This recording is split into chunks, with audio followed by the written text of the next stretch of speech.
Good afternoon and welcome to TKAAM Thursdays. I'm your host, Dr. Lana Reeves, here at the Kansas African American Museum.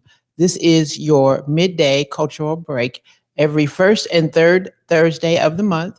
And today I have as my special guest Ms. Wakeelah Martinez from the Council of Elders. So Thank awesome to see you today, ma'am. Yes, and I want to thank you all for having me with you today. And it's such a blessing to be able to show my experiences as well as tell of my experiences first at the museum because I love you guys so much. And I'm so thrilled that you asked me to come. All righty. When we are so happy to have you here today because we understand you had quite an adventurous trip. You want to tell us a little bit more about it? Many people always ask me, why am I so intentional about Africa? And I'll tell you a little bit about my history about going to Africa. But at this point in time in my life, I feel like most of the time it is divine order. And when I listen, I'm inspired to make different kinds of decisions about my life when people call and say, hey, what do you think? And so as we've been going through this Ghana relationship and taking Carl Brewer into Ghana to meet his ancestral relatives on his maternal side is Ga Dangmi, and his paternal side is Ashanti, which is very rare. And so I've continued to work with a particular tribe of people who are among the Ga Dangmis, which is the Krobos. But again, most of the time I'm always led, not by having the material, not having any of the support, but I'm led by a listening that I consider to be divine order. And when I'm instructed and when I'm inspired in that way, miracles happen, doors open up that I never thought would open up before. And now we arrive ourselves at a place in which Ghana will become the place, the landing place for many African Americans within the diaspora who will land in this place called Wasana.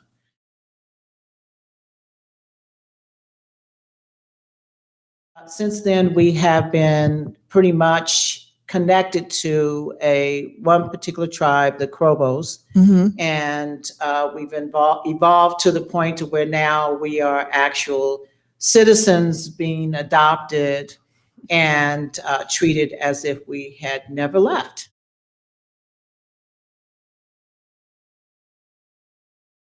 Awesome. Yeah. So it was a great experience. So can you tell us a little bit more about the adoption? How did that occur? Well, year before last in 2019, Queen Mother Nana Aplam visited Wichita along with Francis Tete. And the whole point was to continue the conversation about what it is that Kansas had to offer as primarily a sister city for this particular tribe, but more importantly, all of Ghana. And as a result of that, we continued to talk. Our presiding elder, Terrell, at that time, made a request of Nana Aplam and said, is it possible that we could become a 7th division of your tribe? And everyone said, well, that's possible, but let's look at it. And so as we've gone through the process of continuing in our relationship, they invited us to come last year. Lacey Cruz and I went, and we were celebrated by Nana Aplam for the work that Lacey did to get her day in Kansas, as well as me running them up and down the highway, showing them the universities and driving them in my car. And after that, the Yilo Krobo, which is the other part of the Krobo nation, decided to, again, address the possibility that the Council of Elders could become a division. Now, what that means is that in every single tribe, or at least in Ghana, there are set up as divisions. So you will have paramount chiefs, who basically regulate and are the king's cabinet and decision makers. And these divisions are all over their particular territory. And this is a very young king. Mm-hmm. And he said, of course, I think that becoming the seventh division of our tribe will answer the call that the president made in the year of 2019 when he said he would do a return of the African to his country. And since then, it's just been talk. Nobody's figured out what that would look like. And so they decided to let the Council of Elders in Kansas be the ones who would be this great experiment. And now we are, and that was the purpose of this trip, was to send a team in that would actually begin to talk about what we would actually be committed to, but also to show us 500 acres of land up in a mountainous area that they would give us if we decided to take it on. And so we met with ministers and the king and had several conversations throughout the Yilo Krobo area. And and then the king produced a, what they call Durbar, which is a big celebration, big party, very traditional.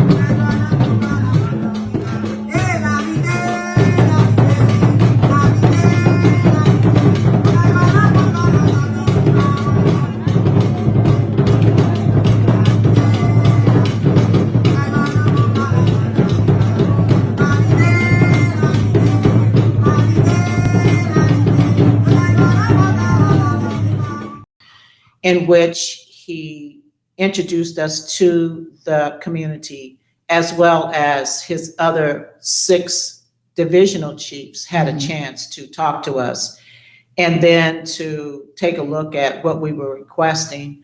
And so it was at that Durbar that they decided that, yes, we would become their 7th division, which is known, they have named us, it's called Wasana. And Wasana means younger sibling.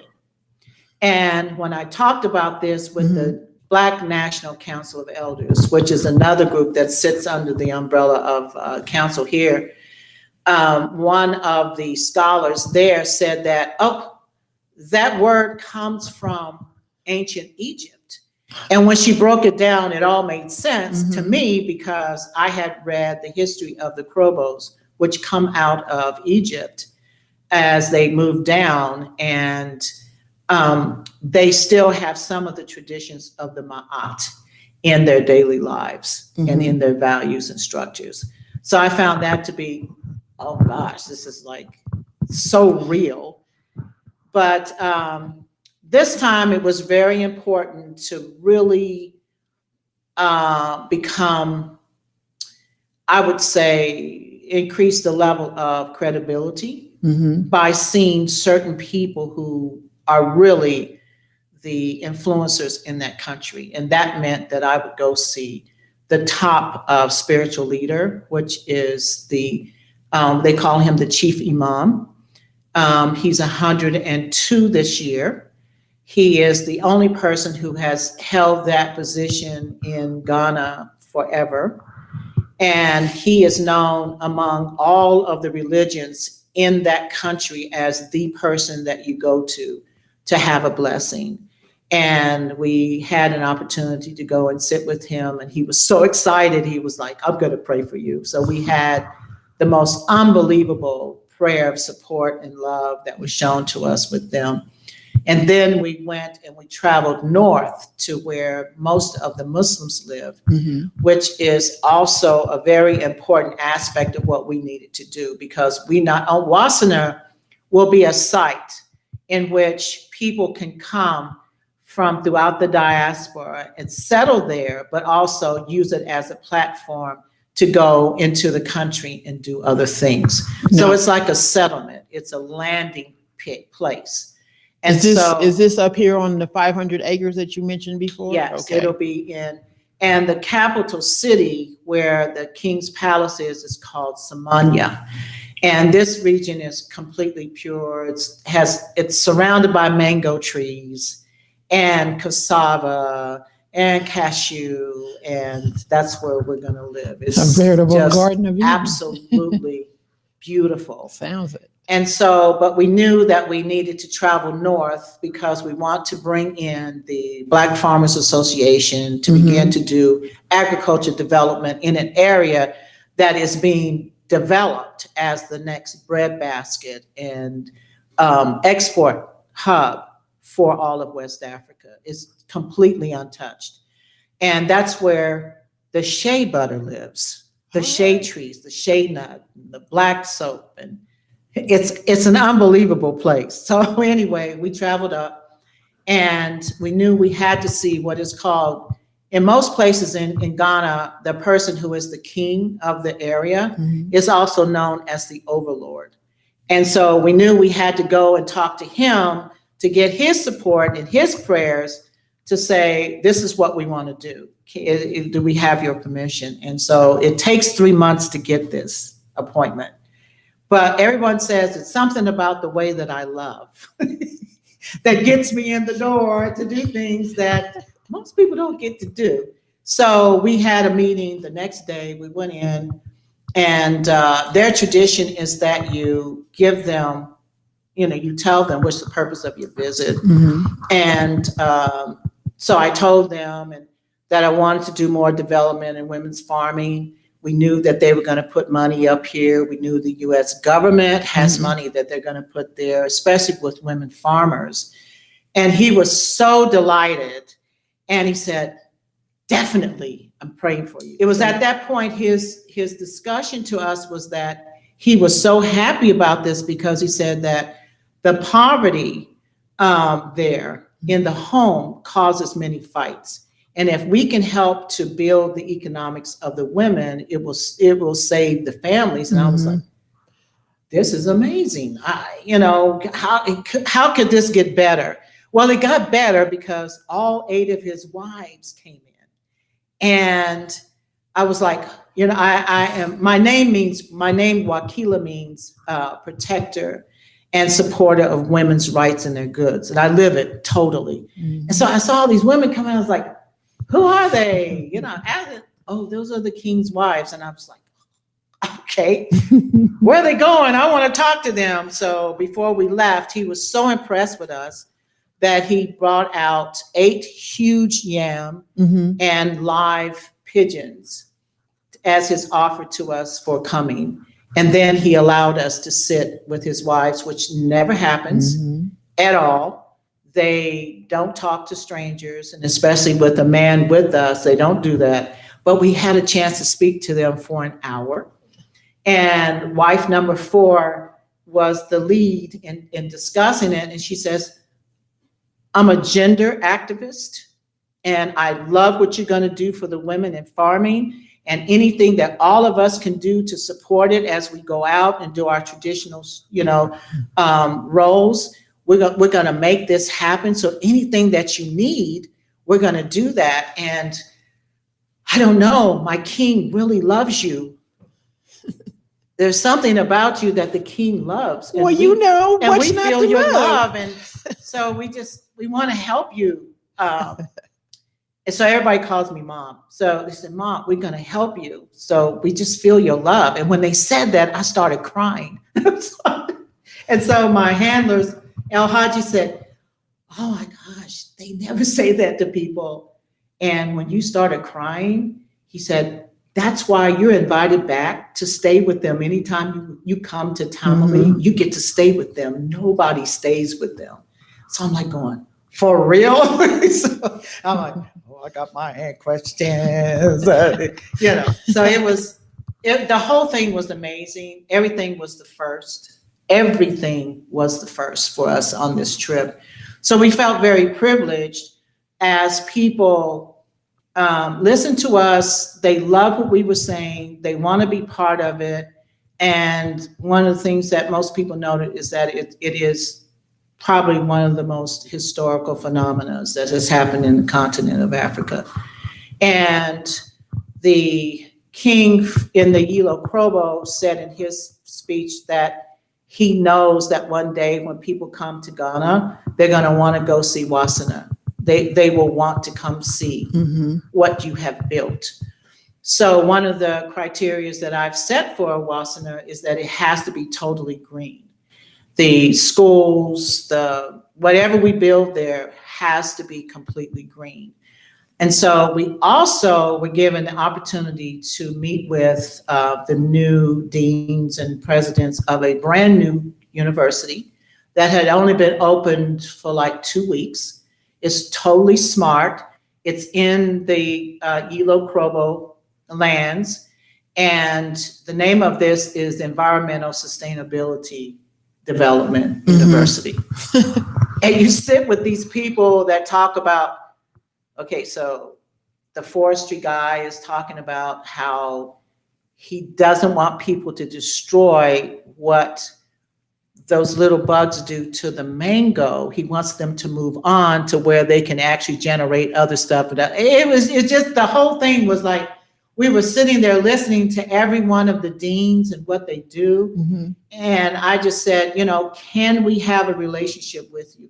Will this university help us to develop out Wasana as that place that we can keep natural and we can keep green? And will you do the research that we're going to need before we start building and planting and all of that? And they just said, whatever you want. You're the first person to come and ask us anything. So we've asked for an office there. One of the critical people on this trip is a dear friend of mine, Dr. Sandra Ross, who's in Kansas City. She's done development work in about 54 African countries, but she's done a lot of work in Ghana. So she knows the lay of the land. She's a great grant writer. She's brilliant about just about everything. And so Wasana, or the Council of Elders, now have an office of resettlement at that brand new university. And so I'm kind of looking forward to, and they were saying like, and if you want a job, and I was like, I can't come. My mama's still alive. But Dr. Ross can. She'll come on faculty. So people have faculty appointments now. Research is beginning to be talked about. And the other first was amazing.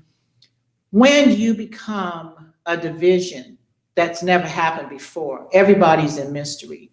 So we had to go have a conversation with the minister of chieftaincy and culturalism. And in doing that, what that means is that we have to learn tradition, language, ways of being.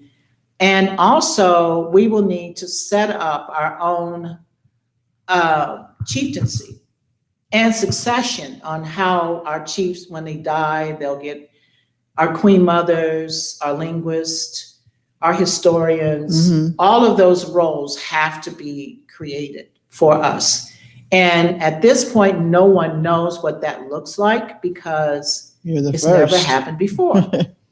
And so he was really perplexed on how this is going to look, but they have a team that's being put together so that when we go back with our team in June, which will be another group, including Dr. Ross and Hanif from Kansas City, as well as Mr. Ajamu, who heads up this engineering firm called Du Bois.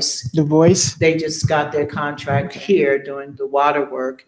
And so those people will go in and begin to talk about what this is going to look like, but also meet with other structuralists so we can finally get on paper what it is that we're actually being committed to. They can't really talk to us about land ownership because this has never happened. But the king has said, whatever it is, it won't be expensive because I just want it to happen. And it's a new model. So whatever you create, that's what it's going to actually look like. And so we were the first to meet with this minister because it was his first day in that role, in that job. So he was like, boy, door opener. First meeting, and it's you. And so, I mean, just across the board, everybody is really excited. Now, when I first started going to Ghana, which was in the 80s, from Malaysia, I used to work and teach in Malaysia, and I was bringing trade and development into Ghana from that point. And I met with the first founders of a African American settlement called One Africa. And they are known as the protectors of the slave dungeons. They have fought for this dual citizenship that we get. And so whenever I take people to Ghana, they must go first to the dungeons and do their return. Right. Honor their ancestors, understand that this is a privilege, that you're still alive, that these people, however they survived, you are still here. So we must go to One Africa. We must go through the dungeons. You must return. And then we go to, it's Cape Coast slave dungeon, but then we go and we spend the night at One Africa and see what's been going on in the neighborhood. And they too were like, Wakeelah, you do not know how long we have prayed for this to happen, because we have people that will come, but they always say, I'm coming back, man, I want to live here. How do I get to live here? But the harshness of going through the system as a immigrant has kept a lot of people out.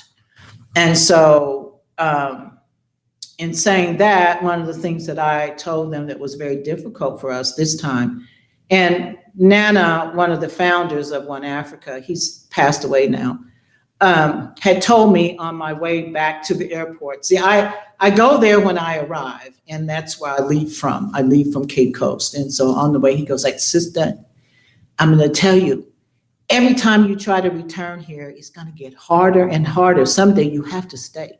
And this was the hardest trip in. And the visa situation now with the pandemic is really difficult.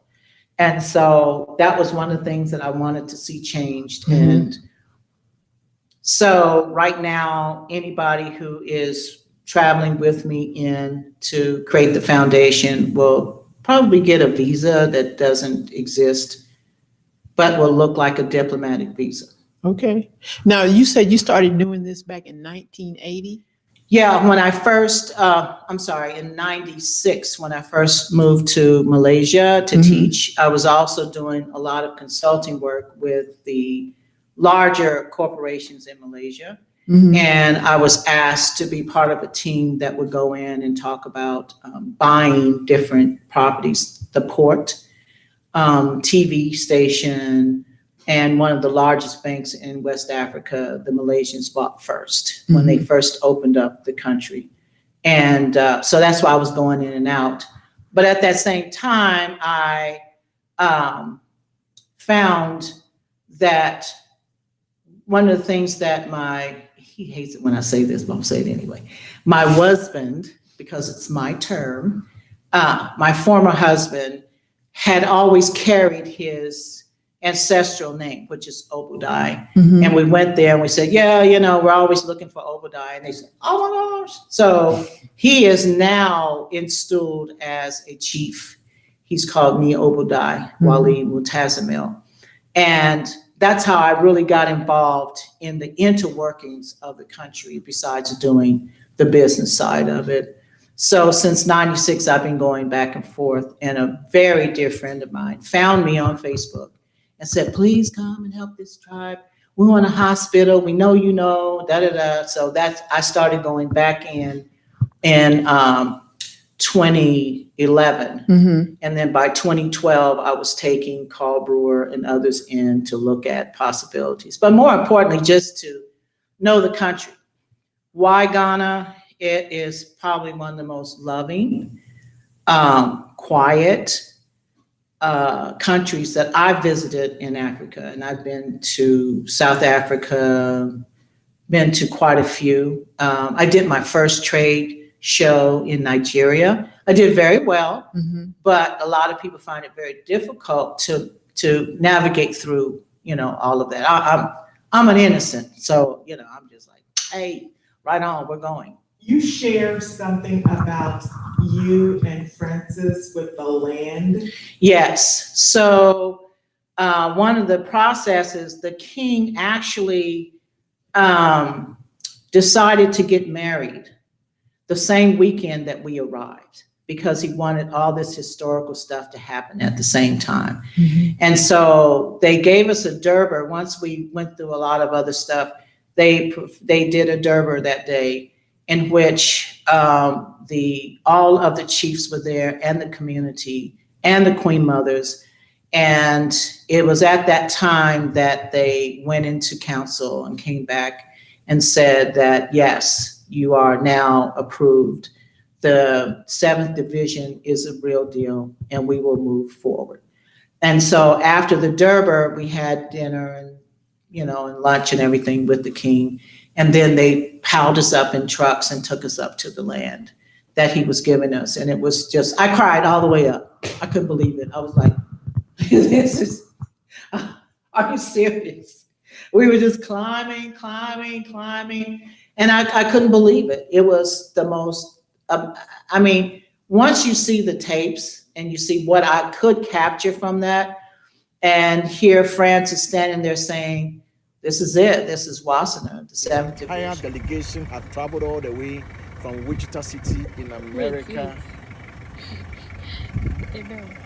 So, what teacher? Just hit that. Just hit that button. Oh, okay. It's just happened. It's recording. No. It's recording already. No, it's not. Hit the button. This is Wassenaar, the 7th Division. This is your land. You have to see it to believe it. It's beyond, I can't even describe it. So that's the way in which they ended the day in our gift. So you say you've been going over there for now 25 years. Yeah. When you first went over there, is this where you thought you'd be 25 years later? At the age of 10 years old, there was a Tarzan show.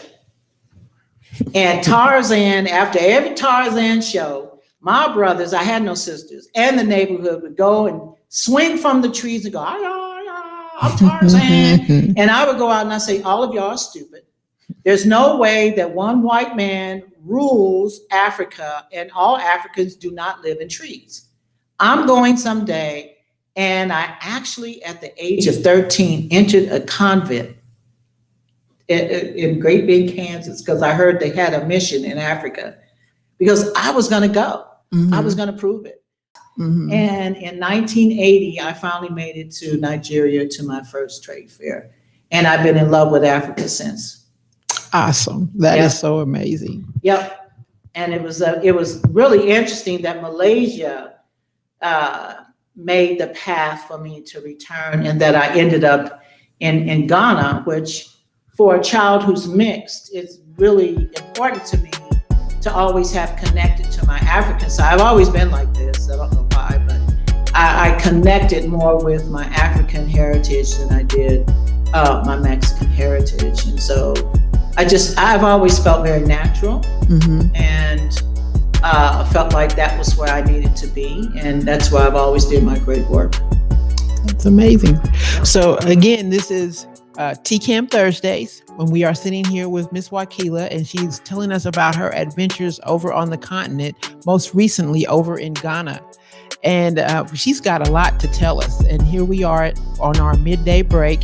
So on our third Thursday, we will come back with more from Miss Wakeelah and her adventures in